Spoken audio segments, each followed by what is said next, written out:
ওম শ্রী পরমাত্মনে নমঃ।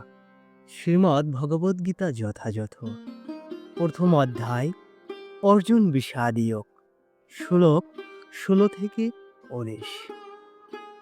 অনন্ত বিজয়ম রাজা কুন্তিপুত্র যুধিষ্ঠিরঃ নকুল সহদেবশ্চ সুঘর্ষ মণিপুষ্পকৌ কাশ্যস্য পরমেশ্বরশ্চ শিখণ্ডী চ মহারথ দৃষ্টদ্যুম্ন বিরাটশ্চ সাত্যকিশ্চ পরাজিতঃ দ্রুপদো দ্রৌপদেয়শ্চ সর্বেশ পৃথিবীপতে সৌদ্রভদ্রশ মহাবাহুষ শঙ্খান দদ্মুখ পৃথক পৃথক।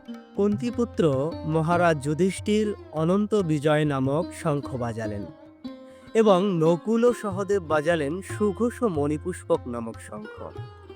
হে মহারাজ, তখন মহান ধনুর্ধর কাশীরাজ, প্রবল যোদ্ধা শিখণ্ডী, দৃষ্টদ্যুম্ন বিরাট, অপরাজেয় সাত্যকী, দ্রুপদ, দ্রৌপদীর পুত্রগণ, সুভদ্রার মহাবলবান পুত্র এবং অন্য সকলে তাদের নিজ নিজ পৃথক পৃথক শঙ্খ বাজালেন।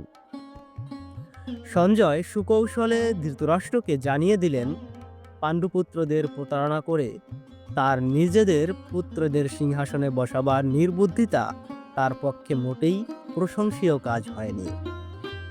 সমস্ত লক্ষণ থেকে সুস্পষ্টভাবে ইঙ্গিত পাওয়া যাচ্ছিল যে সেই মহাযুদ্ধে সকল কুরু বংশের সমূলে বিনাশ হবে। পিতামহ ভীষ্ম থেকে শুরু করে অভিমন্যুর মতো পুত্রেরা এবং অন্য সকলেই, পৃথিবীর নানা দেশ থেকে আগত রাজন্যবর্গ, সেখানে উপস্থিত সকলেই বিনাশপ্রাপ্ত হবেন। মহারাজ ধৃতরাষ্ট্রের জন্যই সমগ্র বিপর্যয়ের উদ্ভব হয়েছিল, কারণ তিনি তার পুত্রদের গৃহীত নীতিকেই সমর্থন করেছিলেন। সগশ ধৃতরাষ্ট্রার্ণ হৃদয়ানি বদারয়ৎ নভশ্চ পৃথিবীং চৈব তুমুলো বেনুনাদায়ন। বিভিন্ন সংখ্যানুদাদের সেই শব্দ ছিল প্রচণ্ড, তা আকাশ ও পৃথিবীকে কম্পিত করছিল এবং ধৃতরাষ্ট্রের পুত্রদের হৃদয় বিদীর্ণ করে দিয়েছিল। ভীষ্মদেব এবং দুর্যোধনের পক্ষের অন্যান্যরা যখন শঙ্খ বাজিয়েছিলেন, তখন পাণ্ডবদের বুক কেঁপে ওঠেনি। সেই ধরনের ঘটনার উল্লেখ নেই, কিন্তু এই শ্লোকে উল্লেখ করা হয়েছে যে পাণ্ডবদের শঙ্খনাদে ধৃতরাষ্ট্রের পুত্রদের হৃদয় ভয়ে বিদীর্ণ হয়েছিল। সেটি পাণ্ডবদের নিজেদের কারণেই এবং ভগবান শ্রীকৃষ্ণের প্রতি তাদের পূর্ণ বিশ্বাস ও শরণাগতির জন্য।